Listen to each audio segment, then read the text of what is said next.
to let them know that we really aren't happy about this whole arena project and it's time to take a pause. So the petition calls for putting this in the hands of the people by a binding referendum. This is democracy in action, folks. So we live in a very different Racine than some people do. So it's kind of infuriating when, it actually is really infuriating when they're trying to push this arena project that's going to cost the people in Racine $50 million. It's what it's projected to cost. Administration is trying to convince us, the council, that to build the event center is only going to cost you $12 a year on your property tax. That can't be correct.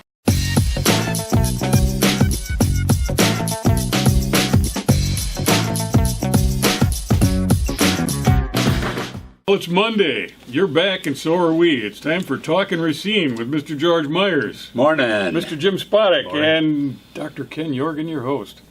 Well, we're going to do a little bit of a catch-up here with you today, like we promised last week. We've got a whole inventory of things we want to talk about. We're going to get through as many as we can. But the lead item, oh man, this is in today's Milwaukee Journal-Sentinel. Can you read that? Oshkosh arena suit reveals strain. Now, the arena, if you remember, is something that we were fighting hard to get because it was going to be such a boom they were like to the competition. economy. Yeah, where they get that arena. These guys have less on the line than Racine would have had, and they're a little bit upset about what's going on. There's a lawsuit going on up there. So, Jim, we got a video here of Dennis Monte. Right. Dennis Monte is somebody that each and every one of you taxpayers out there ought to The send hero. a thank you card to. Where's my flag? Yeah, he had more than anybody with getting this thing rolling and really pushing the project along to stop that arena. Other people that were involved were, Sandy Widener spoke against it. Yep. Fabi Maldonado, who's now on the county board. Yep. He spoke against it. We spoke against it a lot. And, it turns out that we dodged a bullet.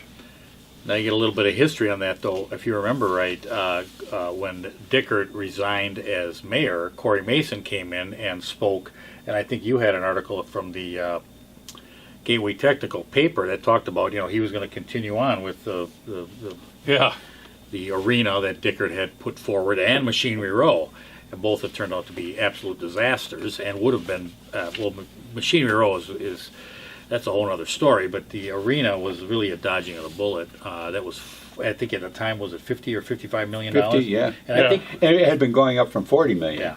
And the prediction it would get up to well over 70 million if we actually tried to build it. Well, before he figured out how many people were opposed to it, he said, chief among them, talking about the things that Mayor Dickert had begun that Corey wanted to continue with, chief among them is the development of a proposed arena and convention center, and the development of a proposed residential and retail center along the Root River that's been dubbed Machinery Row.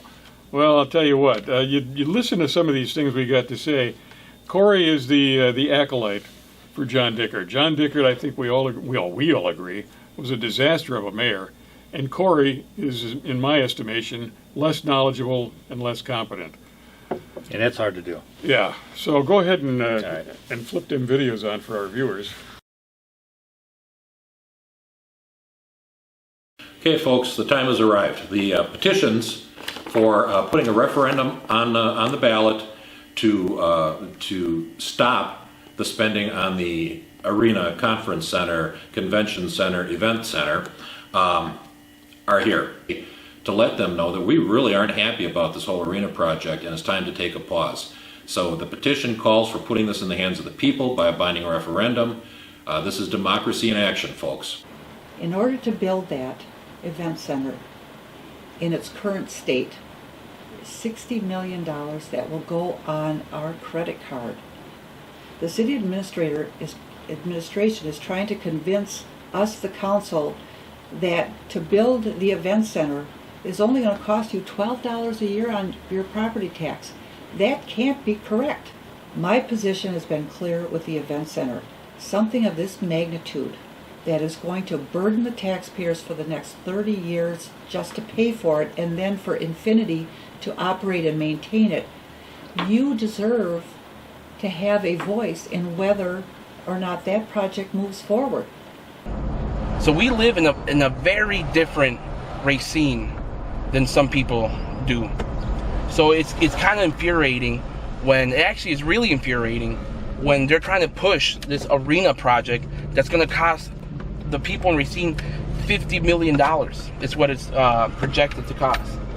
So that's $641. $641 per person.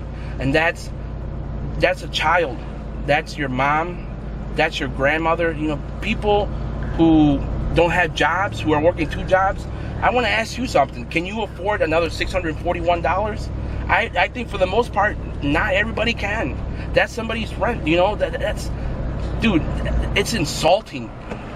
Like, how dare the city of Racine propose such a ridiculous thing? So those are some of the people that you want to say thank you to for the city of Racine avoiding the disaster that Oshkosh has got unfolding up there. Now, Machinery Row is another thing that Corey was very much involved in, very much behind. Think about the funds that you're considering ahead before you. It was with the ambition that we could invest in things in the city that would be game changers for the future of the city. That we could do things that were big and bold and change the redevelopment direction of the city.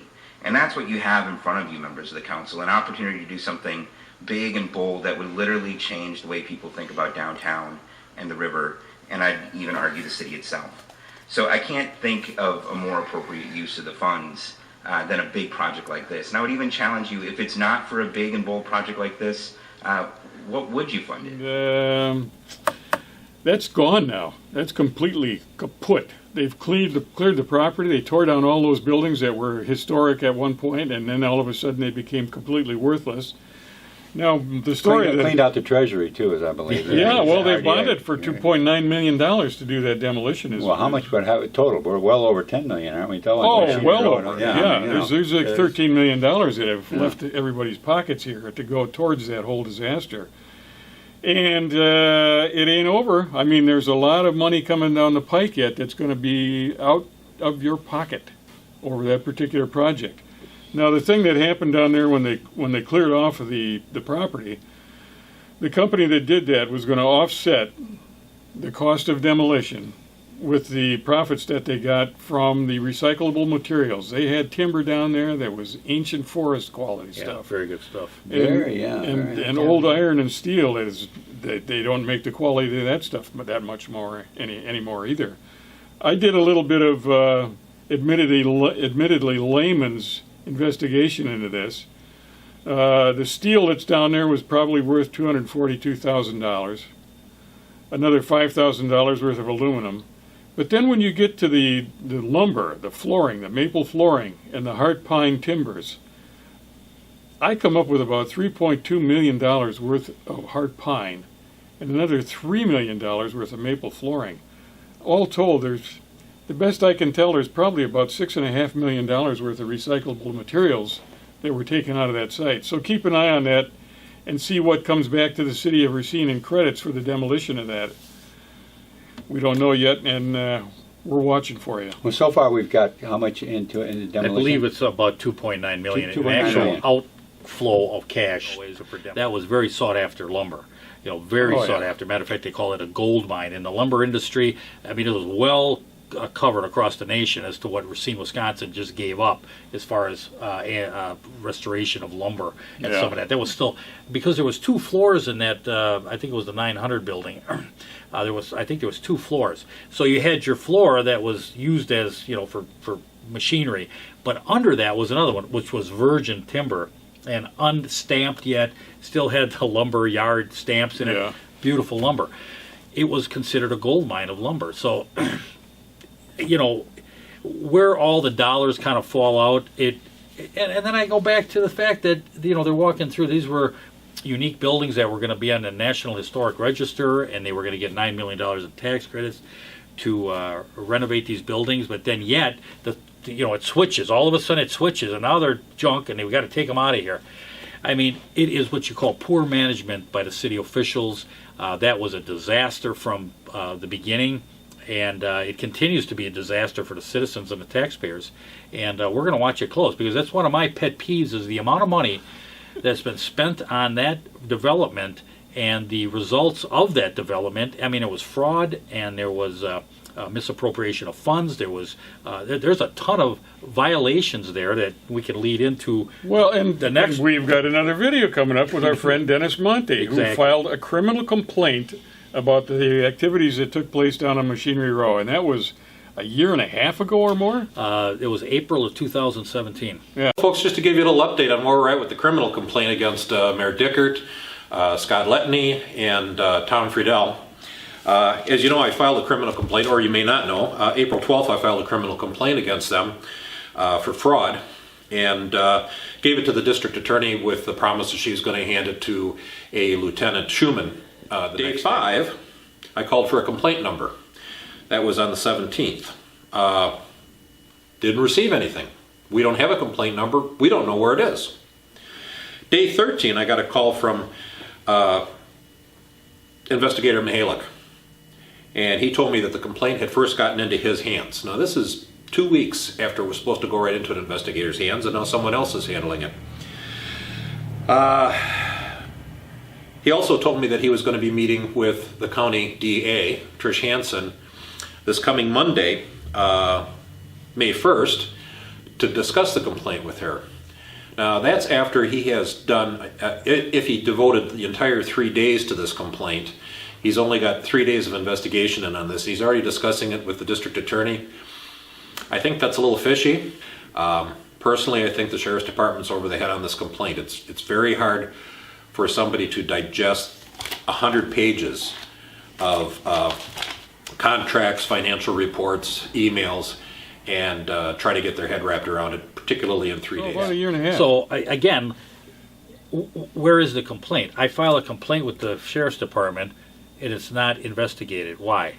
I'll tell you why. Because it's a cover-up. That's why. Because they know that this goes deeper and deeper, and the cover-up gets more and more as we go along here.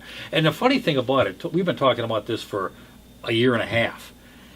We get no feedback from the sheriff's department, from the police department, from any officials at all that say it's not a fraud.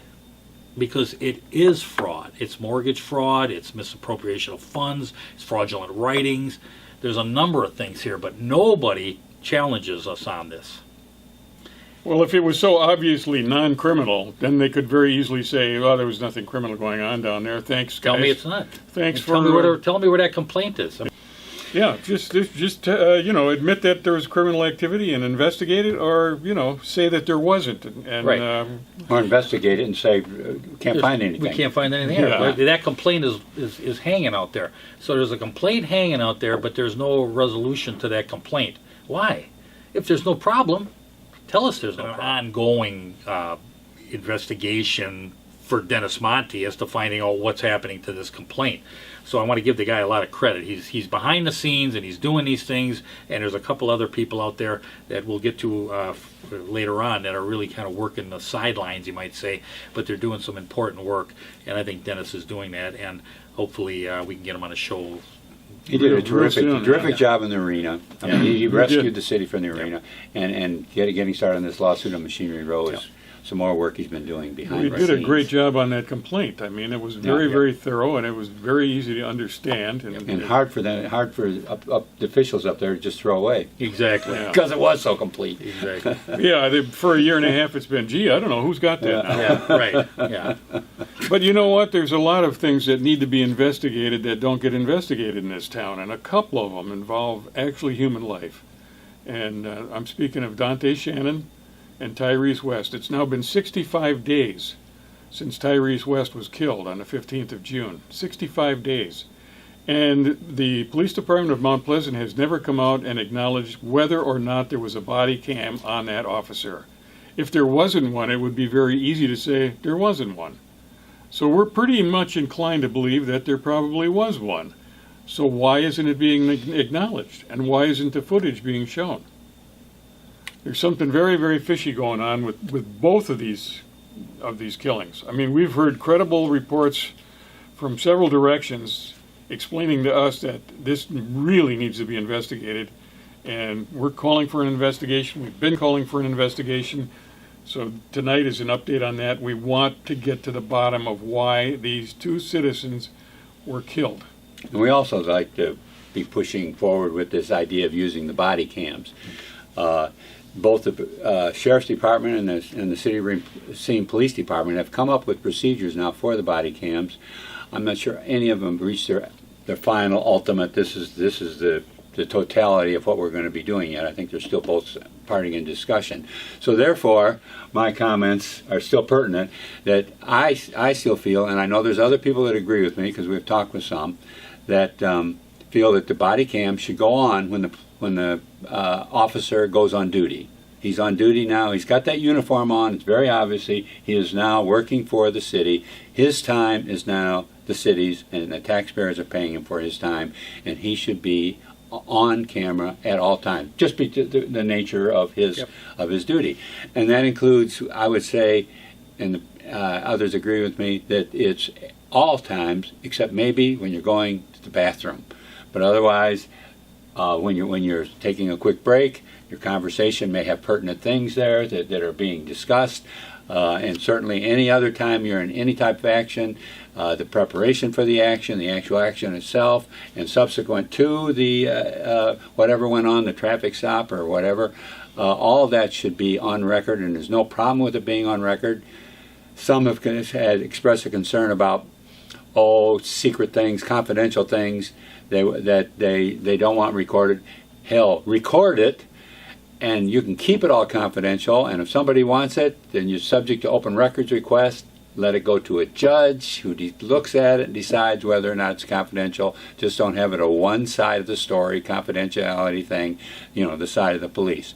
Record it all, then you've got it all on record, and there's too many benefits to that, and not only just to the public, but to the police themselves as a learning procedure. So I think that's the main thing that we're pushing for right now is click it on when you walk out of that building and you're on duty. Except for going to the bathroom, click it off when you're done.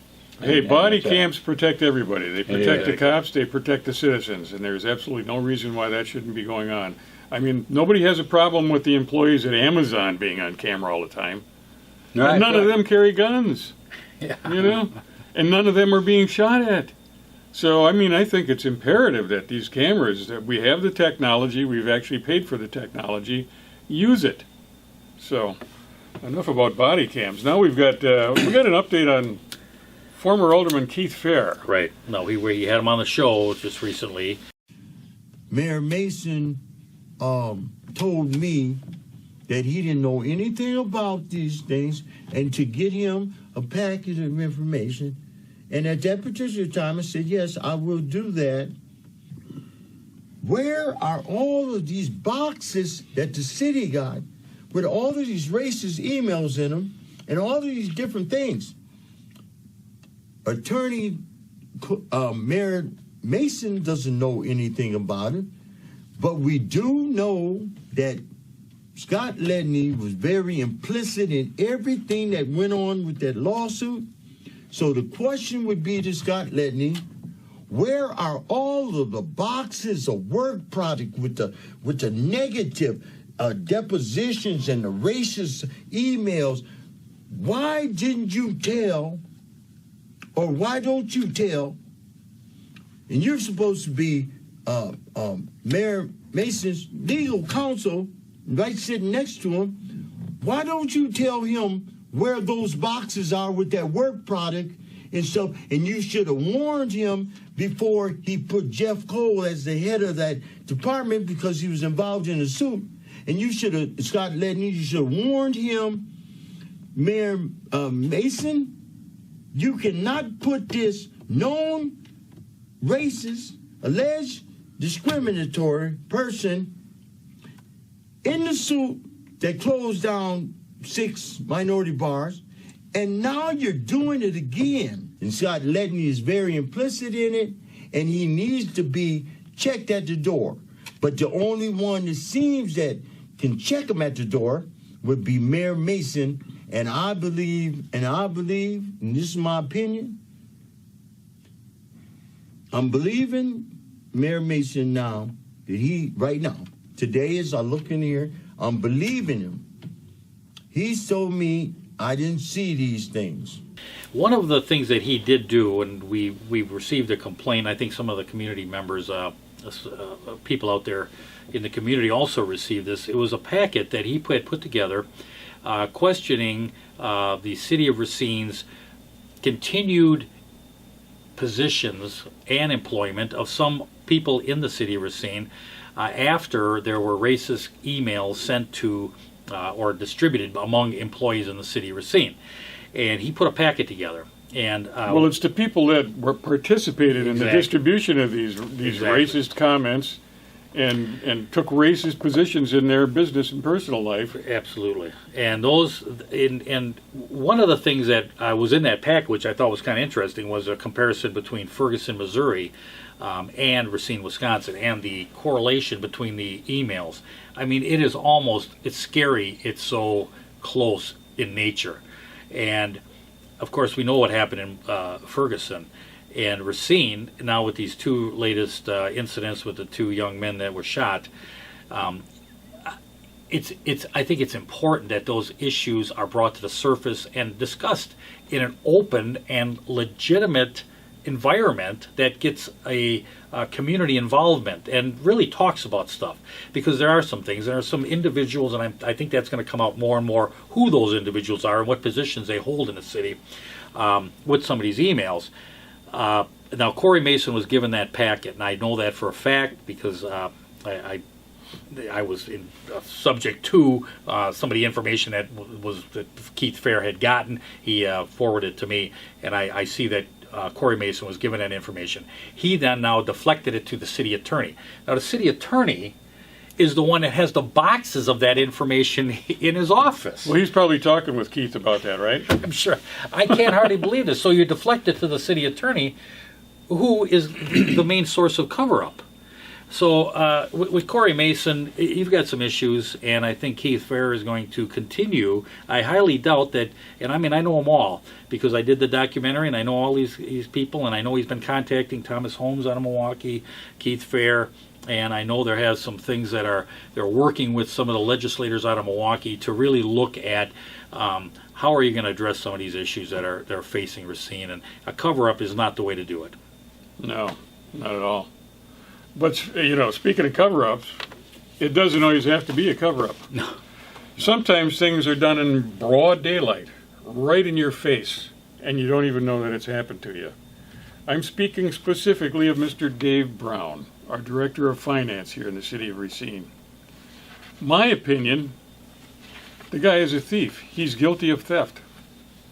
And the reason I say that is because he went to the city council and he lobbied for raises for several different classifications of employees. Specifically, nurses and engineers were mentioned as people that really needed to get raises because we were having difficulty keeping quality people on staff. So we needed to cut loose with some money, and this was done in the middle of a budget period. Correct. Unheard of. And in between mayors. That was when Dickert had resigned, and we didn't really have a replacement elected yet. And that was a real key, and that was brought up. They were doing some things at this meeting that you're going to describe that should have been done during a budget hearing, in October and November, not in June and July, whenever it was done, and like you say, in the middle of a budget period. That was not to change it, and the result of that was some very bad data was put out. There was no chance to investigate it and look at it, and it was shoved through. Well, the reason I'm accusing him of theft is, theft is described.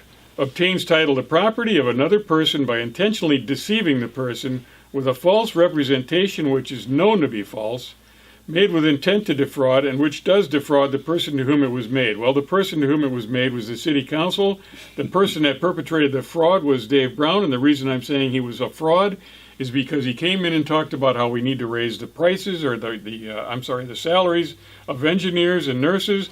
They got less than $1 an hour. What did Dave Brown get when all of the dust settled? Over $9 an hour. He's the one that got the really big raise. And the thing was, where the deception came through too was where the money was coming from. Several years prior to this date, that had been declared part of a very necessary and essential reserve. And then all of a sudden, it came as, well, it's excess reserve. and so we can go ahead and spend it. Yeah, So- we didn't have enough a couple of years before. Then we had to turn off street lights. That's right. That's And all right. of a sudden, we found $6 all million this extra money. dollars. Let's not turn the streetlights back on. Let's give raises, and then the whole thing was a sham. But the point was, it was done in such a rush. It was virtually done at one meeting with one person talking about it for maybe 15 minutes. Well, you got a 20 little minutes. bit of clip too. Of I do. Yeah. Dave Brown at the Yeah, council let's meeting. play it, and then we come back to it and talk about the dollar amount. Okay. All right. All right. Depending on how the budget shakes out, what other things are done, we would use anywhere from probably 1.2 to 1.6 million dollars of that in 2018. Then going off into the future, obviously we don't have crystal balls. We don't know what's going to happen. There are many, many variables that go into it. It's going to depend on the service levels that you all demand in the city, the use of technology. We talked about garbage service, using different trucks and cutting back on manpower. And ultimately, it depends on the action and vision of this council and future mayors. Well, that was an interesting presentation by the director of finance there. How Right. much is that system going to cost per month, Jim? Well, I think at that time it was about $116,000 for A that month. A month. Yeah. And That's then increased salaries. increased salaries. Yeah, So right. 1.6 the following year. It increased to about $5 million within Annually, yeah, after that. So when we talk about street lights and alleyways and road repair and things that are essential to the taxpayer, when he talks about your aldermen are going to have to decide, what services are going to be. Cut back. $5 million a year buys a lot of road repair. Yeah. Yeah, your taxes will continue to rise, And but the services, they're going to be tailored back a little bit. Well, that was the other big thing, because that $5 million was coming out of this newfound reserve, and that newfound reserve was only going to last so long. And the question came up, well, what about when that reserve runs out? What do we do then? And that's where Dave Brown said, well, you're going to have to look at services at that time. That decision is going to be handed to the council, just how they want to handle services. Yeah. In other words, it's time to cut back on more services. Yeah, I got my $10 an hour. You guys figure out, what you're going to say to the taxpayers about why they can't get the services. And it also, like I say, it gets back to do it at the right time. Do it during budget hearing, so everybody has plenty of chance to ask questions, look at things. But the budget process goes over at least 3 different meetings where you're going into detail of this stuff. This was done in the middle of one council meeting. For what did they have? 15 minutes, 20 minutes maybe, to discuss it? Maybe. And the only one that voted Long against time to do it. 12-1, Sandy Widener was the only one that voted Sandy against was it. Yeah. Say, whoa. Well, she was the one asking the questions. Where's this money going to come from? Yeah. Well, she's the only one on there that understand some of this thing, or what he was talking about with the reserves and things like that, because that gets us to some very esoteric type of discussion, of financial discussion. Yeah. And a lot of the aldermen just don't, huh? Yeah. You know what's interesting? She's probably the most knowledgeable person on that city council in terms of what. By far, About if you're city talking about, business. at the time she was, Mike Shields, I think, was still on there. Then there were some other people that have been around at least. Yeah. Right now, it's Sandy. What about committee appointments? She's on the bottom of the heap. Bottom of the heap. Oh, yeah. The one with the most- Don't the keep most her experience. off. Right. I know for a fact that She gets after Corey was elected, she personally went up to him and said, anything that I can do to help you be a successful mayor, just call on me. I have no regrets about losing the election. Let's move forward and get this town back on its feet. Has he called on her that you know of? No. She's a classy lady, and she did the right thing, and no. And One low-level committee appointment. Very low. And, Yeah. you got the one with the most seniority and the most experience, and yet given no position. Well, you have two avenues of progression or activity. One is for the city, and the other is for political gain. Yeah. And when those are 2 different roads, and they don't cross real well. Well, George, now that you bring up political gain, Corey Mason just had a fundraiser. Now we're talking about August of 2019. We're not even close to an election. Yeah. But yet, we're going to have a fundraiser at this time. So what that tells me is I'm not interested in the city benefiting the city. I may do some social things that, look real good and PR'd in the paper. But when it comes down to what I really, my real thought process and where I'm really conscious or putting my efforts in is to raise money for my reelection. Well, there's two ways that you can get reelected. You can do your damn job and be effective at it, or you can raise enough money to convince people with fancy mailings when election time comes around that you've done your job, even though you haven't. Okay.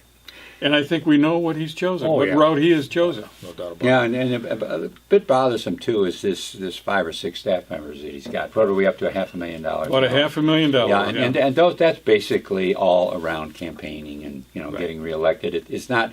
I mean, the mayors in the past have not only not had those 5 and 6 staff members. They had one half of one. They had a receptionist that they shared with the city attorney's office. But they didn't have a city administrator either, so they ran all the departments themselves. This goes back anybody before Becker. Right. There was no city administrator. So now, even with a city administrator, we got 5 or 6. We got $500,000 in staff members. Streetlights that are shut off. City streets that need repair. It's a shame how we're just going off of this one avenue of progress for the city and getting onto this avenue of progress for political gain for the mayor. So it's just. Well, you don't have to believe us. Thing. Take a look at everything we've said, review it, go and check out the facts. That's what we did. That's how we come to these conclusions.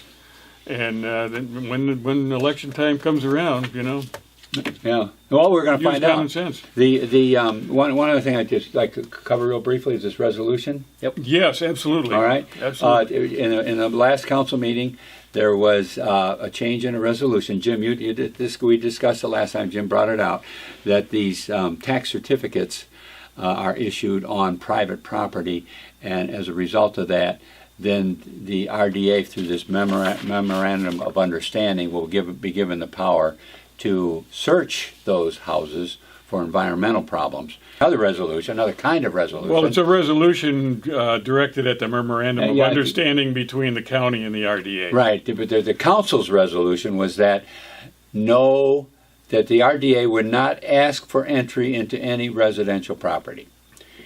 And there's still a problem with that. Yeah. This document that I have in my hand here, it's about a 12-page document. It's got the memorandum of resolution on it that reads, Memorandum of understanding. of understanding that this tax certificate has been issued for authorizing them to go into all real property, any real property which a tax certificate has been issued.